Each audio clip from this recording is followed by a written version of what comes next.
Hi friends, it's Mary from Middle of the Ride, and this week I am doing the Simplified Pantry meal plans, and I shared a little bit about that in yesterday's video. Today I want to share with you my grocery haul that I got to sort of prepare for this week.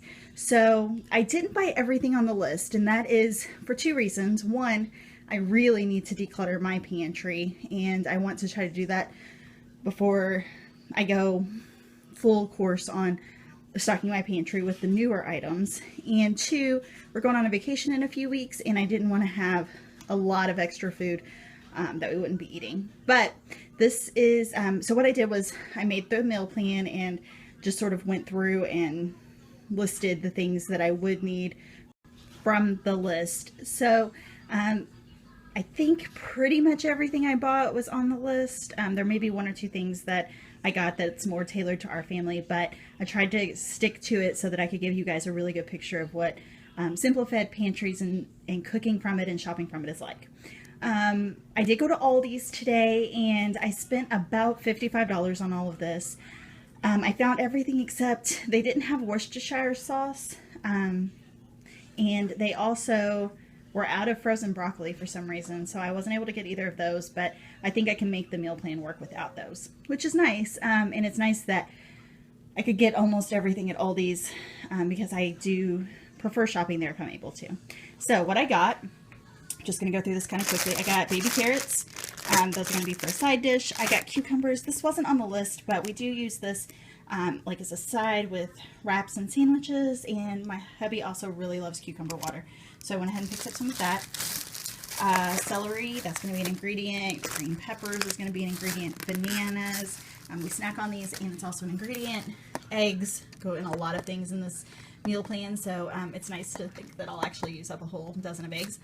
I don't always when I buy it.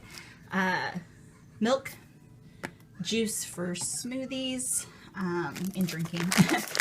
Cheddar cheese, mozzarella cheese, flour, and sugar. I think, normally you wouldn't buy those all the time. I wanted to make sure I had enough for these recipes and things like that.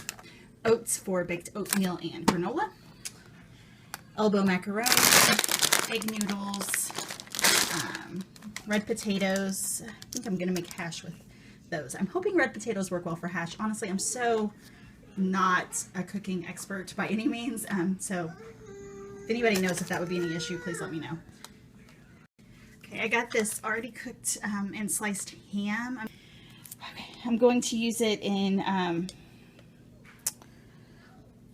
the hash and then also in wraps, and I might freeze some as well. Okay, sour cream, yogurt, that's vanilla, just plain yogurt, just plain vanilla yogurt, butter, unsweetened applesauce, table salt, ground beef, an onion. I got mandarin oranges, which baby girl snacks on all the time. I think it's also on the list. I'll have to check. Pumpkin for a recipe, and because I always like to have canned pumpkin on hand, and brown sugar. So that is all the things I got. One thing I really like is I feel like I did get a lot of great staples, and I'm excited that there are recipes in place to make those work. Obviously, I mean, not really a lot of processed foods here. I am not against processed foods by any means, but I do think it's nice to have ingredients that can mix and match. So I'm really looking forward to cooking off the Simplified Pantry plan this week, and sort of taking a look at it all, giving it all, a review, and seeing if it might help me learn more about cooking and feel a little more in control of my family's meal plans and shopping. Anything that'll cut back time would be great. So stick with me this week. I'm also going to be videoing the meals that I make from the plan. Not every recipe, but I am going to go through and just show you the meals I make and let you know how we liked them. So thanks for joining me, and I hope you have a blessed day. Bye-bye.